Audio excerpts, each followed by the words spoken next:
तो लाना है, याद रखिएगा आप लोग। उस दिन अलग सर आए थे तो उनके सामने बोल दिया था और वो क्लिप काट के जो है उन्होंने वो, हम लोग लास्ट लेक्चर में ये होमवर्क दिया था शायद आपको। एक तो होमवर्क उन्होंने पूछा भी बेटा ने, उसने पूछा है कि इसका कैसे, एक क्वेश्चन था ये,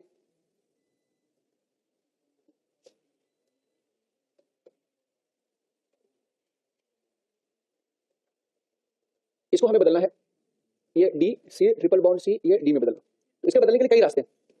आप इसका रिएक्शन करा सकते हैं सोडियम मेटल के साथ, आप इसका रिएक्शन करा सकते हैं सोडियम हाइड्राइड के साथ, आप इसका रिएक्शन करा सकते हैं सोडियम NaNH2 के साथ। इनमें से किसी एक के साथ रिएक्शन कराएंगे तो जो इसका नेगेटिव पार्ट होगा, जो ये बेस होगा, वो इनके एसिडिक हाइड्रोजन को चुरा लेगा और ये रेशियो इनके 2 होनी चाहिए, एक मॉलिक्यूल पर 2। तो यहाँ पर बन जाएगा सॉल्ट, दोनों तरफ Na+ आ जाए। अब अगर आप यहाँ पर कुछ भी लाना चाहते हैं, जैसे आप यहाँ पर डी लाना चाहते हैं, तो इसका रिएक्शन D2 से करा दें, है ना। तो ढेर सारे सॉल्वेंट होंगे D2 से क्या निकलेगा D+ और OD-, ये D+ कार्बन से जुड़ जाएगा और जो है OD के यहाँ जुड़ जाएगा, यहाँ पे जो सोडियम के साथ ये बना देगा NaOD। ठीक है, ये तरीका है। आप इसी का रिएक्शन करा दें वापस CH3I के साथ। CH3I एक लिविंग ग्रुप यहाँ पर प्रेजेंट है और 2 CH3I लगा, ठीक है। तो अगर आप CH3I से रिएक्शन करेंगे तो ये C यहाँ पर अटैक करके I को रिप्लेस कर देगा, फिर दूसरा CH3 दूसरे वाले पर अटैक करके 2 CH3 पर अटैक करके यहाँ पर बनाएगा ये ब्यूट। ये तो था। अगर मान लो आपको ये 2 अलग अलग ग्रुप चाहिए, दोनों अलग ग्रुप चाहिए, तो आपको फिर क्या करना पड़ेगा, पहले यहाँ लिख दो CH3I का 1 इक्विवेलेंट और फिर जो दूसरा ग्रुप लाना होगा उधर वापस रिएक्शन करा। एडवांस में सवाल पूछा गया था, खैर पूछ लिया, कोई मतलब नहीं। ये क्वेश्चन हो चुका था, decide ABCD in following molecule, ये हो चुका था, ये भी हो चुका था, ये हो चुका था क्या, इसमें आपको बताना था मेजर माइनर, तो हो चुका था, कर लिया था आप लोगों ने। आपको ये क्वेश्चन दिया था, इसमें आपको बताना था कि क्या क्या बनेगा, इनके परसेंटेज कैसे डिसाइड करने हैं। वैसे आप ब्रोमो के केस में तो डायरेक्टली बता सकते हैं, ब्रोमो के केस में ये मेजर होगा, और फ्लोरो के केस में क्या करेंगे, रिलेटिव अमाउंट पता करके हाइड्रोजन इनटू रिलेटिव एक्टिविटी करके पता कर लेंगे। हमने आपको बताया था कि ब्रोमिनेशन NBS से भी किया जा सकता है, ये भी मैंने बता दिया था, लेकिन ये एलाइलिक और बेंजाइलिक पोजीशन पे ही ब्रोमिनेशन करता है। ये क्वेश्चन मैंने दिया था, ये भी हमने होमवर्क कंप्लीट हो गया था, हो चुका था नहीं। एक शायद सवाल मैंने दिया था मैग्नीशियम के बाद, ये क्वेश्चन दिया था कि अगर इसका रिएक्शन NBS के साथ कराएं तो उसमें क्या बनेगा, आपको बताना, इसका मेन प्रोडक्ट बनाना क्या करेंगे आप बताओ। यहाँ पर Br लगा देंगे आप, यही बनेगा। इसके अलावा भी एक चीज बनेगा यहाँ पर, क्योंकि हम सब जानते हैं कि जो NBS है इससे हमें प्राप्त होगा Br2, क्या प्राप्त होगा Br2, और Br2 किसमें टूटेगा, Br फ्री रेडिकल और दूसरे Br फ्री रेडिकल, ठीक है। तो सबसे पहले यहाँ से जब Br2 अटैक करेगा तो Br के अटैक करने से एलाइलिक पोजीशन का हाइड्रोजन निकल जाएगा और ये बन जाएगा एलाइलिक रेडिकल, और जो एलाइलिक रेडिकल होगा ये रेजोनेंस स्टेबलाइज होगा, क्या होगा रेजोनेंस स्टेबलाइज। फिर इस पर कौन अटैक करेगा, ये Br2 वापस, इसमें जो बचे हुए Br2 होंगे उसका अटैक इसके साथ होगा, या बचा हुआ Br रेडिकल के साथ इनका अटैक होगा, तो Br यहाँ भी जुड़ सकता है तो आपका वाला बन जाएगा प्रोडक्ट, और Br यहाँ भी अटैक कर सकता है तो ये वाला बन जाएगा, बता देंगे। तो इसमें एक पॉसिबल प्रोडक्ट ये होगा, और मेजर कौन होगा आपको दिख रहा है, आपको बताओ कौन सा, जी बना लेंगे आप, पहला वाला आपका मेजर हो जाएगा। ओके, तो पॉसिबल प्रोडक्ट कोई पूछे तो बता देंगे आप लोग ना, ठीक है। अच्छा, नेक्स्ट रिएक्शन में पढ़ेंगे एल्केन के कंबशंस। अब ये हमें कंबशन ऑलरेडी पढ़ चुके हैं कि एल्केन में कार्बन और हाइड्रोजन होता है, अगर हम इसका रिएक्शन ऑक्सीजन के साथ कराते हैं तो सारे कार्बन CO2 में कन्वर्ट हो जाते हैं, हाइड्रोजन वाटर में कन्वर्ट हो जाता है, यही तो होता है ना, बताओ। इस प्रोसेस को हम लोग क्या कहते हैं, कंबशन रिएक्शन कहते हैं। और इसमें जो हीट है, हीट बाहर निकलती है, इस हीट को क्या कहते हैं, हीट ऑफ कंबशन कहते हैं, या इसे डेल्टा Sc कहते हैं बेटा। हीट ऑफ कंबशन निकालने का फार्मूला होता है delta Sc, directly proportional to number of carbon atom और इनवर्सली प्रोपोर्शनल टू स्टेबिलिटी। ये हम इस पे चर्चा कर चुके हैं, कहां पढ़ चुके हैं, GOC में पढ़ चुके हैं। ये अब NCERT में लिखा हुआ है, देख लीजिए कि मीथेन का अगर ऑक्सीजन से रिएक्शन कराते हैं, मीथेन का तो बनता है इसमें 890 किलो जूल पर मोल मीथेन निकलता है, और अगर हम यहाँ पर ब्यूटेन का भी रिएक्शन कराते हैं तो 2875 किलो जूल पर मोल निकलता है, अर्थात कार्बन की संख्या बढ़ने पर हीट ऑफ कंबशन क्या होता है, बढ़ता है। अब कार्बन हाइड्रोजन के आधार पर जनरल आप फार्मूला लिख सकते हैं, यहाँ पर कार्बन की संख्या जितनी भी होगी, है ना, उसका ट्रिपल करके +1 divided by 2 oxygen he use होता है। यहाँ पर आप चाहें तो ये फार्मूला आप खुद ही बना सकते हैं, ये फार्मूला लिखने की आवश्यकता नहीं। आपको जब भी बनाना हो, जैसे मान लिया आपको C3H8 का में कंबशन करने के बाद आपको फार्मूला बैलेंस करना है और ऑक्सीजन आपको पता करना है कितना बनाना है, तो सारे कार्बन जो होंगे उनको CO2 में कन्वर्ट कर दो, सारे हाइड्रोजन को वाटर में कन्वर्ट कर दो, फिर इसके बाद ऑक्सीजन को राइट वाले ऑक्सीजन की संख्या के आधार पे लेफ्ट वाले ऑक्सीजन को बैलेंस कर लो। राइट ऑक्सीजन कितने आएंगे यहाँ पर बताओ, 6 4 10 आएंगे, तो अर्थात यहाँ पर कितने लगेंगे। ऐसे ही किसी के बारे में भी आप किसी का भी चाहें तो लिख सकते हैं, और उसका एक जनरल फार्मूला जो लिखाता है कि अगर कार्बन की संख्या n होती है तो कार्बन की संख्या क्या करते हैं, ट्रिपल कर देते हैं और +1 डिवाइडेड बाय 2 ऑक्सीजन लगते हैं, ऑक्सीजन के मॉलिक्यूल। कर लेंगे आपको कैसे, बताओ, बोलो, निकालेंगे आप लोग ना, आप किसी भी इस फार्मूले से निकाल सकते हैं, तो ये मुझे लगता है आपको बताने की कोई आवश्यकता नहीं है। ड्यूरिंग जैसे कभी-कभी आप इसका ऑक्सीडेशन कर रहे हैं और ये कार्बन पूरी तरीके से ऑक्सीजन से नहीं मिल पाया, पूरा ऑक्सीजन नहीं मिल पाया, इसको थोड़ा ही ऑक्सीजन आपने दिया, तो कार्बन का ऑक्सीडेशन नहीं होगा, उस समय सिर्फ कार्बन ही रह जाएगा। समझ में आ गया, उस समय क्या रह जाएगा, पहले H2O बनते हैं, फिर बाद में ऑक्सीजन कार्बन को किसमें कन्वर्ट करते हैं, कार्बन मोनोऑक्साइड में, फिर CO2 में, स्टेप बाय स्टेप इनका ऑक्सीडेशन करते हैं। तो अगर मान लिया ऑक्सीजन इनसफिशिएंट अमाउंट होता है तो कार्बन ही रह जाता है, ये कार्बन सॉलिड वगैरह जो इंक प्रिंटर इंक में यूज होता है ना, इनका यूज होता है। क्या यूज होता है बताओ, ये इनकम्प्लीट कंबशन करते हैं तो इसका यूज होता है in manufacture of ink printer, है ना, ब्लैक पिगमेंट एंड क्या लिखा, फिल्टर्स वगैरह के प्रयोग में इनका प्रयोग होता है। आया समझ में आपको, ये NCERT की लिखी हुई लाइन है, इसको मुझे लिखने की कोई आवश्यकता नहीं है।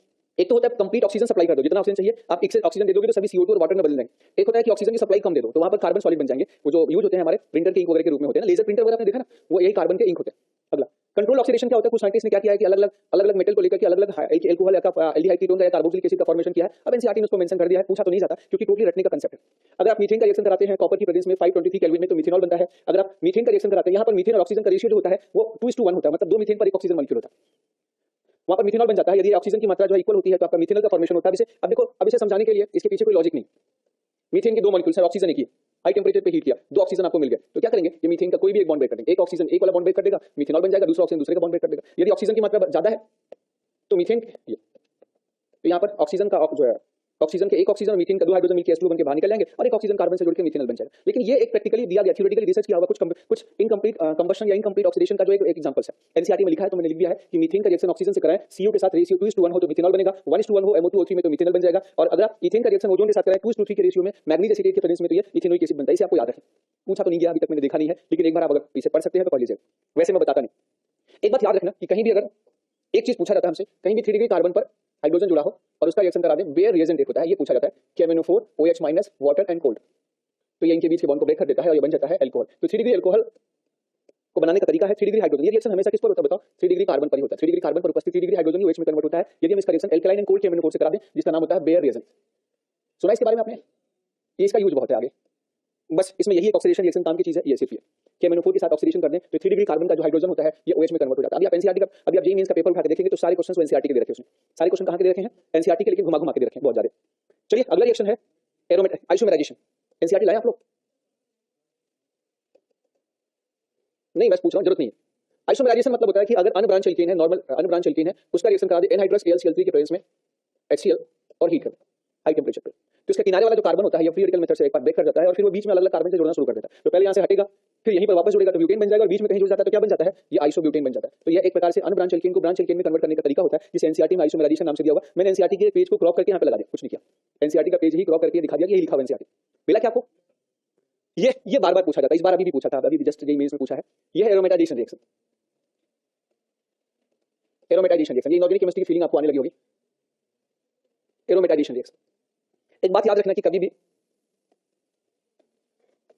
अगर अनब्रांच एल्केन 1 2 3 4 5 6 1 2 3 4 5 6 इनका रिएक्शन करा दें Cr2O3 क्रोमियम डाइक्रोमियम ट्राइऑक्साइड या Cr2O3 vanadium pentoxide molybdenum trioxide MO2O3 से हाई टेंपरेचर पे हीट कर दें, देखिए साफ साफ लिखा है लगभग 500 डिग्री सेल्सियस पर हीट कर रहा है। 77 केल्विन का मतलब 500 केल्विन पर। तो ऐसा देखा गया है कि जो नॉर्मल एल्केन होते हैं वो एरोमेटिक कंपाउंड में कन्वर्ट हो जाते हैं। ये शुरुआत 6 कार्बन से होती है, मिनिमम कार्बन की रिक्वायरमेंट कितनी होती है, 6 कार्बन की रिक्वायरमेंट होती है। इसमें ढेर सारे निकलते हैं ऑक्सीजन, ढेर सारे क्या निकलते हैं, ऑक्सीजन। अब होता क्या है कि मैं आपको इसका कोई मैकेनिज्म तो नहीं है, बट कैसे होता होगा एक अंदाज मैं आपको बता सकता हूं। इसमें हमेशा एरोमेटिक रिंग बनती है क्योंकि हाई टेंपरेचर पे TCP थर्मोडायनामिकली कंट्रोल प्रोडक्ट बनते हैं। तो टेक्निकल शब्द में मत जाओ, बस सीधे सीधे याद कर लो। ये जो ढेर सारे ऑक्सीजन निकलते हैं, जितने ऑक्सीडाइजिंग एजेंट आपने देखा था Cr2O3 और MO2O3 और vanadium pentoxide, they have many oxygen निकलते हैं, नेसेंट ऑक्सीजन निकलते हैं और नेसेंट ऑक्सीजन को स्टेबल होना होता है। तो जनरली क्या होते हैं, ये पहले और छठे कार्बन, फर्स्ट एंड छठे कार्बन से रिएक्ट करके एक H2O के रूप में बाहर निकल जाएगा, इसका पहला और छठा कार्बन आपस में जुड़ जाएगा, ये एक रिंग बन जाएगी, यहां से एक रिंग बन जाएगी, ये वाला कार्बन जुड़ गया। फिर इसके बाद अल्टरनेट पोजीशन से वापस फिर से जैसे रिंग बन जाएगी वापस। अब इसका कोई मैकेनिज्म नहीं दिया ना, मैकेनिज्म है, अंदाज लगाते हैं कि ऐसा होता होगा। एक से मतलब 5 मेंबर, मिनिमम रिक्वायरमेंट 6 कार्बन की होती है। यदि हम इसको हीट करेंगे तो यहाँ से H2O बाहर निकल जाएगा, एक ऑक्सीजन और 2 H, यहाँ से एक ऑक्सीजन और 2 H, यहाँ से एक ऑक्सीजन और 2 H बाहर निकल जाएंगे, H2O के रूप में बाहर निकल जाएंगे एंड वी गेट बेंजीन। किसका फॉर्मेशन होता है बेटा, बेंजीन। ओके, तो अब इसमें अगर पहला 7 कार्बन है तो आपका हेक्सेन बनता है, सॉरी 6 कार्बन है तो बेंजीन बनता है, और अगर 7 कार्बन है तो एक कार्बन बाहर चले जाए। अगर 7 कार्बन है तो 1 2 3 4 5 6 7 कार्बन है तो पहला और छठा कार्बन आपस में मिलकर बेंजीन बनाते हैं और एक कार्बन बाहर निकल जाता है जिसे कहते हैं टॉल्यूइन। अभी आज के मेंस के, कल के जेईई मेंस के एग्जाम में पूछा था कि एन हेप्टेन का अगर हम रिएक्शन कराते हैं यहाँ पर MO2O3 के प्रेजेंस में हीट करते हैं तो क्या बनता है, ये लिखा हुआ एन हेप्टेन। आया समझ में आपको? अच्छा, अगर मान लिया यहाँ पर हमने ऑक्टेन ले लिया तो ऑक्टेन 1 2 3 4 5 6 7 8 ऑक्टेन ले लिया, इसका पहला और छठा कार्बन अगर जुड़ेगा तो ये बाहर इथाइल ग्रुप आ जाएगा और कभी कभी होता है दूसरा और 7वां कार्बन आपस में जुड़ता है तो भी एरोमेटिक रिंग बनता है, तो जाइलिन बन जाता है। तो यहाँ पर बन जाता है एक तो इथाइल बेंजीन बन जाता है और दूसरा जाइलिन बन जाता है। अब इस रिएक्शन में इंप्योरिटी आना स्टार्ट होगी, मतलब 2 कंपाउंड यहाँ पर बन गया प्लस एक्सेट्रा और भी बनता है। इसलिए ये रिएक्शन सिर्फ दो एग्जांपल के लिए इंपॉर्टेंट है, एक हेक्सेन के लिए, दूसरा किसके लिए है बताओ, हेप्टेन के लिए। 2 एग्जांपल के अलावा किसी तीसरे एग्जांपल के लिए इंपॉर्टेंट है नहीं है, ना पूछा जाएगा ना हमें जरूरत है जानने की। इसी एरोमेटिक कंपाउंड का हम फॉर्मेशन करते हैं, एक एन हेप्टेन से टॉल्यूइन और दूसरा क्या पूछा जाता है बेटा, ये एन हेक्सेन से बेंजीन का फॉर्मेशन। बस ये 2 रिएक्शन याद करना। Okay, reaction with steam, hydrogen gas का जो इंडस्ट्रियल प्रिपरेशन होता है उसमें मीथेन गैस और हाइड्रोजन को निकल के साथ में ट्रीट करते हैं तो कार्बन मोनोऑक्साइड और हाइड्रोजन डाइहाइड्रोजन गैस मिलता है, तो industrial preparation of dihydrogen gas. Pyrolysis या इसे क्रैकिंग ऑफ हाइड्रोकार्बन भी कहा जाता है, इसको जानते होंगे आप लोग, क्रैकिंग ऑफ हाइड्रोकार्बन। किसी भी एल्केन को अगर आप हाई टेंपरेचर पे हीट कर दें, बहुत हाई लगभग 700 डिग्री सेल्सियस के आसपास, टेंपरेचर मुझे एग्जैक्टली याद नहीं है पर हाई टेंपरेचर पे हीट कर दें तो इसमें छोटे कुछ स्मॉलर एल्केन बन जाते हैं, ढेर सारे स्मॉलर एल्केन बन जाते हैं। जैसे आपने मान लिया कोई पेंटेन लिया तो पेंटेन से छूटे बहुत सारे एल्केन बन जाएंगे और प्लस ढेर सारे एल्केन का मिक्सचर बन जाता है और प्लस इसमें हाइड्रोजन गैस भी बाहर निकलता है। इसी को क्रैकिंग या हम इसे पाइरोलिसिस ऑफ हाइड्रोकार्बन कहते हैं। जो भी आप एल्केन लेंगे, अगर इसमें n कार्बन का एल्केन होगा तो इसमें जो एल्केन बनेगा वो इससे हमेशा छोटा बनेगा। एक तो n-1 कार्बन का बनेगा, एक n-2 कार्बन का बनेगा, एक n-3 कार्बन का बनेगा, और ऐसे देखते ही देखते सबसे छोटा हाइड्रोकार्बन लगभग हम यहाँ पर मीथेन तक बनाते हैं। ऐसे एल्कीन कौन बनेगा, जितना कार्बन का ये होगा एक तो उसी कार्बन की एल्कीन बनेगा, n-1 कार्बन की एल्कीन, एक n-2 कार्बन की एल्कीन, ऐसे ही करते करते सबसे छोटा एल्कीन ईथीन तक हम बनाते हैं। क्या बनाते हैं बेटा, ईथीन। जितनी एल्कीन बनेगी उतना हाइड्रोजन गैस बनेगी, जितनी एल्कीन बनेगी उतना क्या बनेगा, हाइड्रोजन गैस। एक्चुअली इसके पीछे ये रीजन है कि इसमें जब हम इसको हीट करते हैं तो ये कोई भी बॉन्ड इसमें से ब्रेक कर सकता है, माना कोई भी बॉन्ड ब्रेक कर सकता है। इसके पीछे कोई मैकेनिज्म नहीं। Pyrolysis, high temperature electricity light peroxide जहां प्रयोग होता है वहां पर होमोलिसिस हो जाता है, ये होमोलिसिस हो जाएगी। ठीक है, अगर होमोलिसिस हो गई तो क्या बन गया, ये बन गया CH3 रेडिकल और साथ में ये ब्यूटाइल रेडिकल। अब ये CH3 रेडिकल इस ब्यूटाइल के पड़ोसी कार्बन के हाइड्रोजन को चुरा सकता है, फिर यहाँ पर ब्यूटीन बन जाएगा, यहाँ मीथेन बन जाएगा। ये बॉन्ड यहाँ से भी क्रेक हो सकता है, तो यहाँ पर ethyl radical, propyl radical, propane plus propene बन सकता है। मतलब इसको अगर आपने तोड़ा ऐसे होमोलिटिक तरीके से तोड़ा तो उसमें दिमाग क्या लगाना, यहाँ पर बन जाएगा एक तो 1 2 3 4, ये बन गया। अब ये फ्री रेडिकल है, ये भी फ्री रेडिकल, याद रखिएगा ये कोई भी दो फ्री रेडिकल आपस में कंबाइन हो सकते हैं जनरली, और ये भी हो सकता है ये फ्री रेडिकल यहाँ पर अटैक करके यहाँ से हाइड्रोजन निकालेगा और ये फिर इनके बीच में क्या बन जाएगा, यहाँ पर डबल बॉन्ड बन जाए। और ऐसा भी हो सकता है कि ये वाला बॉन्ड टूट जाए तो कार्बन पर क्या बन जाएगा, free radical plus H radical, और इसके बगल वाला बॉन्ड टूट जाए तो H2 गैस बाहर निकल जाए, इनके बीच में डबल बॉन्ड बन जाए। इसमें कोई भी बॉन्ड ब्रेक हो सकता है, इसलिए आप बता नहीं सकते कि इसमें कौन कौन सा एल्केन बने। ये रिएक्शन हमारे लिए बहुत ज्यादा इंपॉर्टेंट है नहीं। बस इतना पूछ सकते हैं कि मान लिया कोई पूछे कि हम बोले कि पेंटेन C5H12 का अगर हम हाई टेंपरेचर पे पाइरोलिसिस कर दे, क्रैकिंग कर दे, तो यहाँ पर कुछ एल्केन बनेंगे और प्लस एल्कीन बनेंगे। वो एल्केन कौन कौन सा होगा, तो वो एल्केन क्या होगा, वो इस एल्केन से छोटे एल्केन होंगे। जैसे यहाँ पर ज्यादातर ब्यूटेन बन सकता है, C4H10 हो सकता है, C3H8 हो सकता है, C2H6 होता है और मीथेन बन सकता है। और एल्कीन में एक पेंटीन बन सकता है, कौन सा, C5H10 ब्यूटीन बन सकता है, C4H8 और C3H6 प्रोपीन बन सकता है, C2H4 ब्यूटीन बन सकता है। पता। अब यहाँ पर ढेर सारी क्या बन जाएंगे बेटा, यहाँ पर हाइड्रोजन गैस। तो इसको क्रैकिंग करने पर जैसे हम आपसे बोले क्या क्या एल्केन बनेगा तो आप बता सकते हैं। एल्केन समाप्त हो गया, हाइड्रोकार्बन का एल्केन पार्ट क्या हो गया, समाप्त हो गया।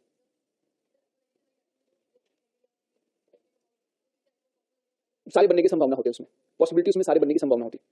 ठीक है, ब्रांचिंग उसमें पॉसिबिलिटी हो जाती है। ठीक है, इसमें बताएं एल्कीन क्या होता है, व्हाट इज एल्कीन, जानते हैं आप लोग, इंट्रोडक्शन, डबल बॉन्ड होता है, जनरल फार्मूला, इसका दूसरा नाम ओलिफिन्स भी होता है। इनका आईयूपीएसी नेम आप जानते हैं, स्ट्रक्चर जानते हैं, आइसोमेरिज्म जानते हैं। सीधा सीधा हम बात करते हैं कैसे बनते हैं, general method of preparation. General method of preparation में एक मेथड आप पहले से जान लिए, क्या जान चुके हैं बताओ भाई, पार्शियल रिडक्शन ऑफ एल्काइन। हम एनसीईआरटी की लाइन को इलैबोरेट करके हम उसी को पढ़ रहे हैं। ठीक है, आपको बता दूं इसको पढ़ने में लगेंगे कितने लेक्चर आज हो गए मेरे, 5 है तो कुछ ज्यादा एक बढ़ गया। अच्छा, हमने उसमें SN1 SN2 भी पढ़ लिया ना, तो फर्स्ट लेक्चर हर जगह नहीं पढ़ाता, वो फर्स्ट लेक्चर सिर्फ आपने पढ़ाया गया, SN1 SN2 सब हेलोजन डेरिवेटिव में पढ़ाया जाता, बाकी बैच में नहीं पढ़ाया। बाकी बैच में SN1 SN2 तो हेलो उसे नहीं पढ़ाया गया। इससे बनता है तो रियली 6 लेक्चर है, इसमें 4 लेक्चर हम और पढ़ेंगे, फिर 4 या 5 लेक्चर, और उसके बाद 4 या 5 lecture, 5-6 lecture halo alkane, halo alkane, hello Aries. हाँ, एक एक्स्ट्रा में मैनेज हो जाएगा सब। चलिए, जनरल मेथड ऑफ प्रिपरेशन कैसे प्रिपरेशन करते हैं। एल्काइन जो होता है, अगर एल्काइन का पार्शियल रिडक्शन कर दें तो एल्कीन बन जाता है। इसके पार्शियल रिडक्शन का तरीका मैं बता चुका हूं। एक तरीका होता है सोडियम लिक्विड अमोनिया, जिस रिएक्शन का नाम है बर्च रिडक्शन, और दूसरा होता है H2PdBSO4, H2PD CaCO3 या PDC लिखा होगा, आया समझ में आपको। तो या H2 सब में लिखा होगा, ये कैटलिस्ट सब में बदल जाएगा। इनको लिनार कैटलिस्ट कहते हैं। ये स्टीरियो स्पेसिफिक रिएक्शन होता है, नीचे वाला कैटलिस्ट इस बनाता है, ऊपर वाला कैटलिस्ट ट्रांस बनाता है। ऊपर वाला कैटलिस्ट टर्मिनल एल्काइन को रिड्यूस नहीं करता, ये टर्मिनल एल्काइन को भी रिड्यूस कर देता है। समझ गए आप लोग। नेक्स्ट, डाइहाइड्रेशन कैसे बनाते हैं, आपने आपको मैंने ये उस रिएक्शन जो पढ़ाया था या फ्रैंकलिन रिएक्शन पढ़ाया था, तो आप उसी मेथड से आप यहां भी बता सकते हैं।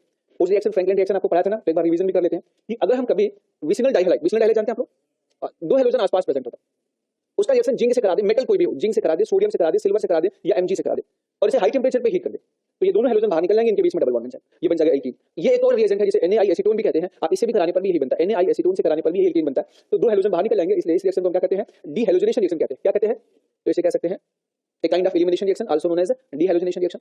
पक्का। Na एसीटोन के साथ इसका मैकेनिज्म क्या होता है, पता नहीं मैकेनिज्म में लिखा नहीं लिखा। Na एसीटोन के साथ मैकेनिज्म,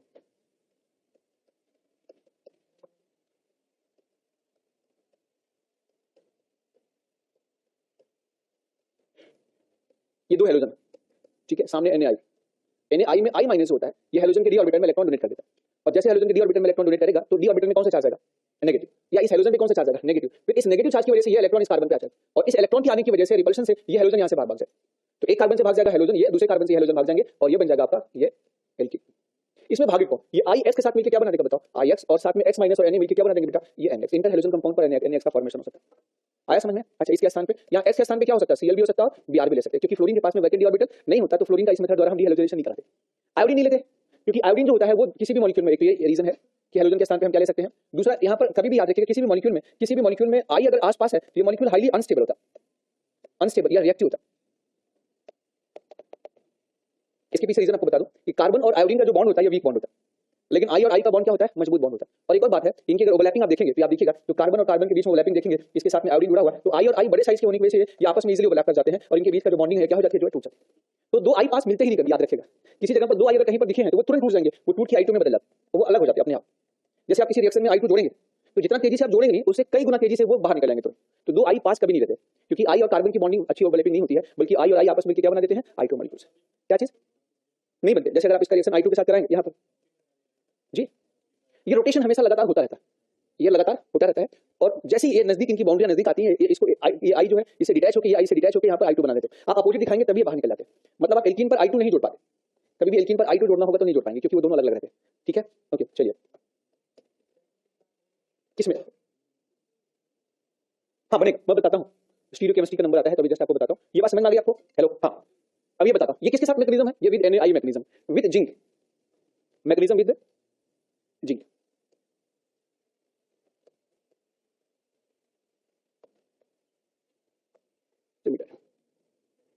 छोड़ो वो भी डालो, क्या हुआ, कोई मतलब ही नया पेज हमें कर लेना था। विद जिंक, Mg, Ag या सोडियम। बेटा इनका मैकेनिज्म आप जान चुके हैं, सोडियम और Ag के मैकेनिज्म तो आप जान चुके हैं, जिंक के भी मैकेनिज्म आप जान चुके हैं। इसके दो मैकेनिज्म होते हैं, एक होता है आयनिक और एक होता है फ्री रेडिकल।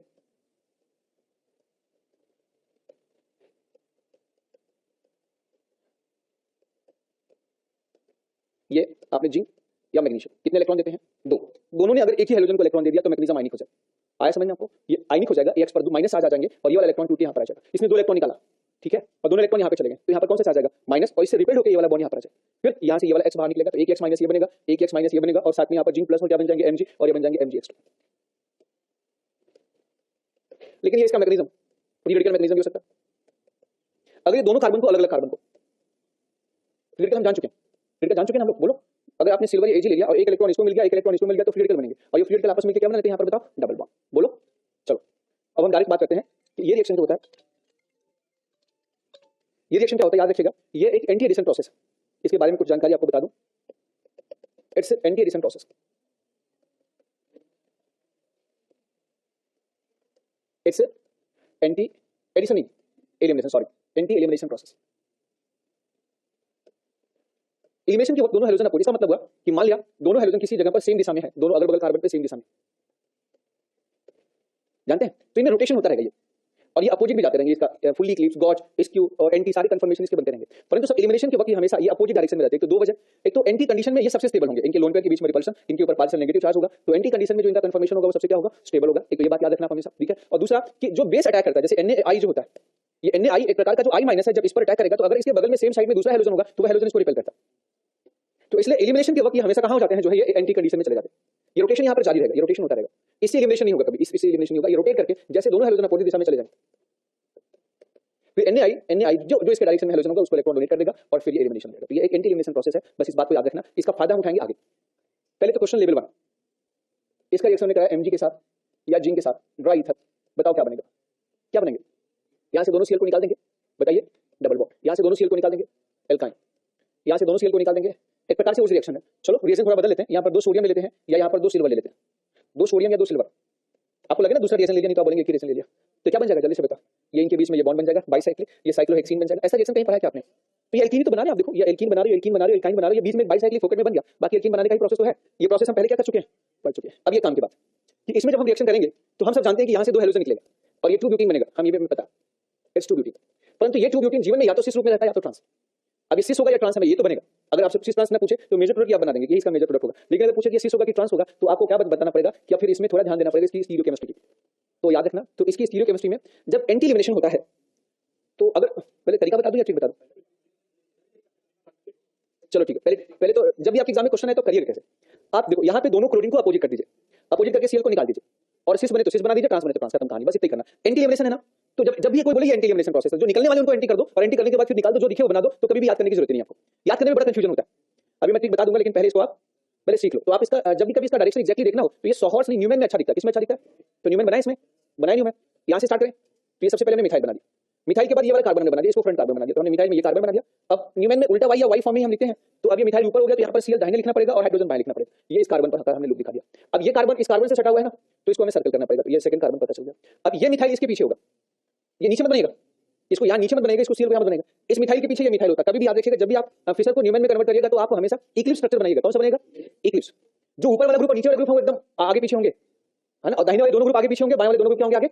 दोनों में एक जैसा ही बनाएंगे, दोनों में या तो वाई बनाएंगे या तो उल्टा वाई बनाएंगे, दोनों में सेम टाइप का बनाएंगे। एक में उल्टा वाई, एक में सीधा वाई नहीं बनाएंगे, ठीक है। तो आप ऐसा मत करिएगा कि यहाँ पर मिथाइल कर दिया, यहाँ पर सीएल कर दिया, यहाँ पर ये गलत हो जाए, ठीक है। दोनों में हमें एक जैसा, याद रखना, ये बात डाउट तो नहीं हो रही किसी को? इसमें हमेशा कौन से स्ट्रक्चर बनाएंगे? इक्लिप्स। और दोनों में एक जैसा वाई बनाना है हमें, ठीक है। हमने शुरुआत उल्टा वाई से कर दिया तो पीछे कार्बन में याद रखना ये ऊपर और नीचे वाले ग्रुप एक ही लाइन में होते हैं, ये पीछे हो जाएगा मिथाइल। इस क्लोरीन के पीछे ये क्लोरीन, ये क्लोरीन है ना, ये सामने वाला क्लोरीन, इसके पीछे ये क्लोरीन आ जाएगा, और हाइड्रोजन के पीछे क्या आ जाएगा बताओ? हाइड्रोजन। बस हो गया। अब ये असली में इसका इस वाले स्ट्रक्चर को यहाँ पे इस रूप में लिखा गया, या ये वाला स्ट्रक्चर न्यूमैन में ये वाला रूप होगा। अब हमें इसका हमें वो वाला कंडीशन बनाना है, क्योंकि यहाँ पर रोटेशन लगातार होता रहेगा, और इसमें से एलिमिनेशन तब होगा जब ये सीएल अपोजिट चले जाएंगे। तो एलिमिनेशन के लिए अब इसको सुटेबल बनाना पड़ेगा। तो एक कार्बन को रोक के दूसरे को 180 डिग्री घुमा देते हैं। तो किसको रोके, किसको घुमाए? किसी को भी। हमने फ्रंट वाले को रोक लिया, ये फ्रंट वाले को रोक लिया, बैक वाले को 180 डिग्री घुमा दिया, 180 डिग्री बैक कार्बन को, बैक एटम को, बैक कार्बन को हमने घुमा दिया।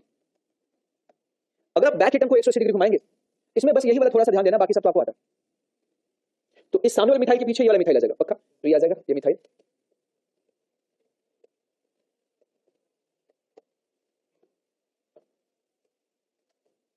ठीक है, सामने वाले मिथाइल के पीछे ये बैक वाला मिथाइल आ जाएगा। सामने वाले क्लोरीन के पीछे जस्ट बैक पे यहाँ पर बैक वाले कार्बन का क्लोरीन आ जाएगा। सामने वाले हाइड्रोजन के पीछे ये बैक वाला। जो भागने वाले ग्रुप उनको हटा देते हैं। इसमें भागेंगे कौन? ये जो जिंक है किसको ले जाएगा? दोनों सीएल को। तो सीएल को यहाँ से मिटा दो, बाकी जो बॉन्ड जहां पर है रहने दो। सीएल को आपने मिटा दिया,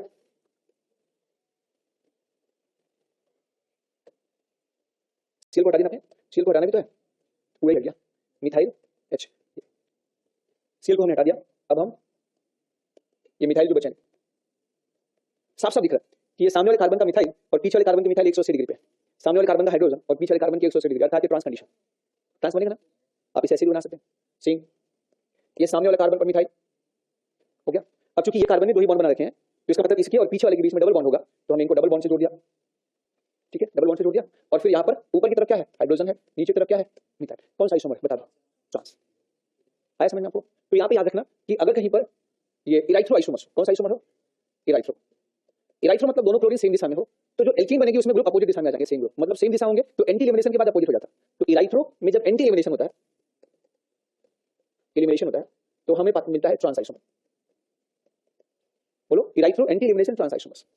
इराइथ्रो या meso anti elimination trans isomer, वो एडिशन हो जाएगा। फिर अब कभी ट्रांस में आप ऐड करेंगे क्लोरीन को, जैसे मान लिया इसका उल्टा, कभी ट्रांस पे क्लोरीन को जोड़ेंगे और वो एंटी एडिशन प्रोसेस है, तो ये मीजो पेयर इराइथ्रो बन जाएगा। तो एक अगर याद कर लिया तो ये आपको हमेशा याद रहेगा। तो एंटी एलिमिनेशन में अगर ग्रुप सेम दिशा में है, तो एलिमिनेशन के बाद सेम ग्रुप अपोजिट आ जाएंगे। सेम जो सेम दिशा में थे ना, अब ये जो मिथाइल हमें मतलब तो ट्रिक है कि अगर सेम दिशा में पहले है और उसको एंटी एलिमिनेशन करेंगे, तो रिजल्ट में हमें वो अपोजिट नजर आएंगे, सेम ग्रुप। वैसे मेरे ख्याल से सब ट्रिक के चक्कर में मत पड़ा करें, 2 मिनट का काम है। न्यूमैन बना के हटने वाले ग्रुप को हटा दें, हमेशा के लिए टेंशन खत्म हो जाए, ना कोई डाउट होगा ना कभी गलत होगा, ठीक है। थोड़ी मेहनत लगेगी, अब इसमें आप बनाएंगे, ट्राई करेंगे आप लोग, तो इसमें सिर्फ आइसोमर बनेगा। लेकिन मैं चाहता हूं कि एक बार आप ट्राई करिएगा, डायरेक्ट मत बनाइए, ट्राई करेंगे आप लोग, इसका न्यूमैन बनाइएगा। और फिर लेकिन जो निकलने वाले ग्रुप, इस बार न्यूमैन में क्या होगा? मिथाइल के पीछे मिथाइल होगा, सामने वाले क्लोरीन के पीछे सामने एच होगा, और सामने वाले एच के पीछे पीछे वाले कार्बन का क्लोरीन होगा। आपको एंटी लाने के लिए 60 डिग्री से ही काम चल जाए, थोड़ा सा रोटेशन पूरा हो सकता है 180 डिग्री घुमाना ना पड़े। ट्राई करिएगा, गलत हो रहा है मुझसे बात पूछे। नेक्स्ट, अब इससे पहले कि एल्कीन और मेथड से हम बनाए, एल्कीन को और मेथड से बनाए, हमें थोड़ा सा जो है कुछ बेसिक चीजें हमें और पढ़ना पड़ेगा। What is rearrangement in carbocation, ये समझ में आ गया? अच्छा, कौन सा आइसोमर है? ये थ्रियो आइसोमर, थ्रियो डाइहाइलाइड है, तो थ्रियो आइसोमर एंटी एलिमिनेशन सिस हो गया। इसका उल्टा होता है, सिस पर एंटी एडिशन होता है तो थ्रियो आइसोमर बनता है। इसे क्या याद कहा जाता है ना, या टैम ऐसे कुछ याद करते हैं, कार सिस एंटी एडिशन रेसमिक मिक्सचर याद करते हैं आप लोग ना, वही वाला। तो वो एंटी एडिशन होता था, यहाँ पर क्या होता, वही हाइड्रोजन निकल रहे हैं, anti elimination. Next, rearrangement reaction in carbocation. Before moving, अब हमें आगे अगला मेथड पर मूव करने से पहले एल्कीन बनाने का कैसे तरीका है, हमें रीअरेंजमेंट रिएक्शन इन कार्बोकेटाइन पढ़ना पड़ेगा। अब मेरी बात सुनो, किसी रिएक्शन के दौरान during course of reaction if any less stable carbocation created then it try to convert into more stable carbocation. किसी रिएक्शन के दौरान यदि एक लेस स्टेबल कार्बोकेटाइन का जन्म हो जाता है, किसी कारण बस अगर एक लेस स्टेबल कार्बोकेटाइन का जन्म हो जाता है, तो वह दुनिया में लड़ता है और अपने आप को क्या करना चाहता है? मोर स्टेबल कार्बोकेटाइन में बदलना चाहता है। इसके लिए कार्बोकेटाइन के अंदर कुछ चेंजेस करता है, कुछ ग्रुपों की पोजीशन एक स्थान से उठा के दूसरे स्थान पर रखता है, उसी को क्या कहते हैं हम लोग बताओ? Rearrangement reaction carbocation. और कार्बोकेटाइन में कुल 5 तरह का रिएरेंजमेंट आपको दिखेगा। कभी आप देखेंगे एक होता है, एक को कहते हैं 1,2 हाइड्राइड, H- को हाइड्राइड कहा जाता है। एक होता है 1,2 हाइड्राइड शिफ्ट, दूसरा होता है 1,2 एल्काइल शिफ्ट, R- तीसरा होता है 1,2 एराइल शिफ्ट, चौथा होता है रिंग एक्सपेंशन, और पांचवा होता है रिंग कॉन्ट्रैक्शन। तो there are 5 type of rearrangement which can be shown by carbocation. Maximum 5 type का रिएरेंजमेंट शो करता है, और बाकी स्टेबिलिटी आपको पता है। तो सबसे पहले हम आपसे बात करेंगे ये 1,2 हाइड्राइड शिफ्ट कैसे होता है। 1,2 हाइड्राइड, H- को हाइड्राइड कहा जाता है, जानते हैं आप लोग ना? अच्छा, H को हाइड्रोजन, H- को हाइड्राइड और H+ को प्रोटॉन कहा जाता है। H को हाइड्रोजन, H- को हाइड्राइड और H+ को क्या कहते हैं? प्रोटॉन। जानते हैं ना? अरे जानते हैं आप लोग, H हाइड्रोजन, H- हाइड्राइड और H+ प्रोटॉन होता है। ये लिगेंड की तरह भी काम करता है, कॉम्प्लेक्स कंपाउंड में आपने पढ़ा है। ओके, तो 1,2 हाइड्राइड या H- शिफ्ट। आप आईयूसी कौन पढ़ाते हैं? हाँ, 1 2 हाइड्राइड। हाँ, जैसे रिएक्शन के दौरान अगर कोई ऐसा कार्बोकेटाइन बना, पहले से वही सर है, ठीक। हाँ,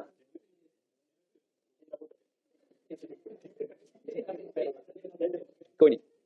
देखो, कभी भी अगर थोड़ा सा भी ज्ञान, अगर कभी भी हमें चीजें जल्दी आसानी से समझ में नहीं आ रही है तो हम कहीं कहीं मेहनत में कुछ कमी कर रहे हैं, तो आप उस कमी को बढ़ाओ, फिर पढ़ाई से मोह भंग हो जाएगा, ठीक। फिर हम फिर आप लोग ओके, कभी भी कोई भी चीज होता है ना सीखने के लिए बहुत, कोई नहीं, आप चाहें तो सेल्फ स्टडी से भी, मैंने ऐसे देखा है, Piyush Shrivastava without coaching first rank JEE में दिया था, जेई की फर्स्ट रैंक बिना कोचिंग के दिया था पीयूष श्रीवास्तव, और एआईट्रिपल का फर्स्ट रैंक था, आईसीएसई बोर्ड 12 का भी टॉपर था, तीनों टॉपर था 2006 बैच का पीयूष श्रीवास्तव, अभी जर्मनी में है सुनो। हाँ हाँ, तो उसको हम जिसके साथ रिसर्च करते थे इलाहाबाद यूनिवर्सिटी में प्रोफेसर आया सिद्दीकी सर थे, तो उन्हीं के साथ प्रोफेसर जगदम्बा सिंह, आपने नाम सुना होगा, आया सिद्दीकी जगदम्बा सिंह सर, उनकी बुक्स आती है बहुत फेमस, जितने सारे लोग टीचर्स जितने सारे स्टडी आते थे वही उन्होंने अपने लेक्चर को ही बुक्स में उतार दिया, प्रोफेसर जगदम्बा सिंह सर अभी रिटायर हो चुके हैं, वो है इलाहाबाद यूनिवर्सिटी के प्रोफेसर, आयोग के सदस्य भी रह चुके हैं, और आयोग के मेंबर्स आईएएस वगैरह इंटरव्यू होता है तो उसमें रहते पैनल में सिद्दीकी सर, उनका डाउट पूछने आता था पीयूष श्रीवास्तव, तो उसमें वहाँ रिसर्च स्टूडेंट था सर के पास, तो सर बोलते थे इसको बताओ, तो कुछ क्वेश्चन देखो, डाउट बताओ, तो सर ही जनरली सर ही उसको गाइड करते थे, पर कभी कभी हम लोग भी, तो मैंने देखा उसने कभी किसी भी कभी कोचिंग नहीं किया उसने, एक टीचर थे, अब नाम नहीं ले सकता क्योंकि एक मैथ ट्यूशन के टीचर थे, साधारण टीचर थे एकदम, उनसे जाके ट्यूशन पूछ लेता था, डाउट पूछ लेता था, केमिस्ट्री हमारे प्रोफेसर साहब प्रोफेसर सिद्दीकी से पूछ लेता था, कभी कभी हम लोग से भी पूछ लेता था, और फिजिक्स भी किसी से पूछता था, मुझे याद नहीं है, परंतु वो बस वही सिर्फ डाउट पूछता था, हफ्ते में एक आध दिन आके कोई डाउट पूछ लेता था, सेलेक्ट हो गया, फर्स्ट रैंक जेई में फर्स्ट रैंक दिया था उसने। नहीं तब तो नहीं, 1 2 हाइड्राइड शिफ्ट की हम बात करें, 1 2 देखो, अगर किसी केटायन में किसी कार्बन के बगल में H लगा हो बेटा ना, तो वो H बोरिया बिस्तर समेत अपने आप शिफ्ट हो जाता, ये यहाँ से यहाँ भागा, अब ये H किस रूप में गया, H माइनस के रूप में गया, इसलिए 1 2 हाइड्राइड शिफ्ट कहा जाता है। ये शिफ्ट कैसे होता है, ऐसा माना जाता है, देखो मैं इसे ऑर्बिटल पिक्चर में दिखाऊं तो ज्यादा अच्छा समझ में आएगा।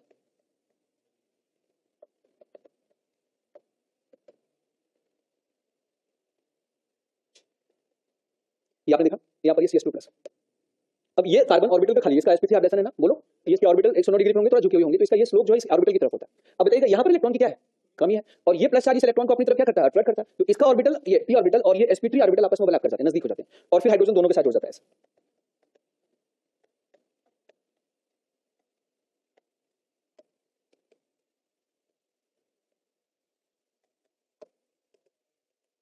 अब देखो क्या हुआ, ये एरिया ये ओवरलैप कर गया यहाँ पर, इसको नेक्स्ट डे पढ़ाएंगे, छोड़ो अरेंजमेंट रिएक्शंस नेक्स्ट डे पढ़ाएंगे अब पूरा। अब इसके पढ़ाने के बाद ही स्टार्ट कर देंगे आपको ये एक बार में खत्म कर देंगे, आज आपसे बातें करने तो आप इतना ही नोट करना, यहाँ तक 32 तक आपका लेक्चर सिर्फ 32 तक, आपकी रैंक मांगने के लिए